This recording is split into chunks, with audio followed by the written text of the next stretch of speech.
asalaamaaleykum waa mbokki Makan bi TV gannaaw bi ñu leen nuyoo ziare leen jaajëfal leen bu baax a baax di leen kontaanee ci ànd gi ngeen a ànd ak ñun ci information yu wér te wóor yi voilà tey nag ñu bëggoon a ñëw yéen ci combat bi nga xam ne war na am ci diggante Reug Reug ak Sa Thiès voilà waaye lu njëkk loolu dañ leen bëgg a wax combat yi ndaw yi ñaata combat lañ voilà suñ jógee ci combat bi nag doo ko ñëw ci ñaari mbëri ku nekk sa palmarès ñaata combat nga bëree ñaata défaite nga am ak ñaata victoire nga am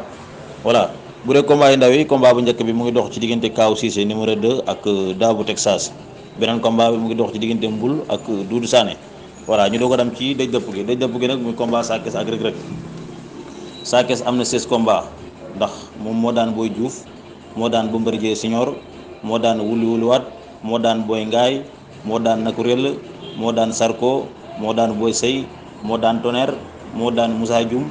moo daan Jordan moo daan Lac Rose moo daan Siteu moo daan Nees moo daan Moussa Ndoye kon 14 victoire la am ak ñaari défaite yi nag kan ak kan la benn bi Malick Niang moo ko daan beneen bi muy Boy Niang voilà Boy Niang bu déggool moo ko daan kon 2 victoire la 2 défaite la am kon laa bëgg a wax ak 14 victoire bu dee ci côté Reug Reug nag Reug Reug moom itam moo daan Aline Sey Senior ak Boy Diouf ak Balla Gaye Senior ak Obama Basuka bu Ngoy Sangumba Fall Yaraax Bés de Mer Bébé Saloum Jordan Elton Girido ak Guy gi voilà am ñaari verdict muy diggante Pape Yekini ak Killington kon boo xoolee ñaari mbëri moom seen lépp yemoo 16 combats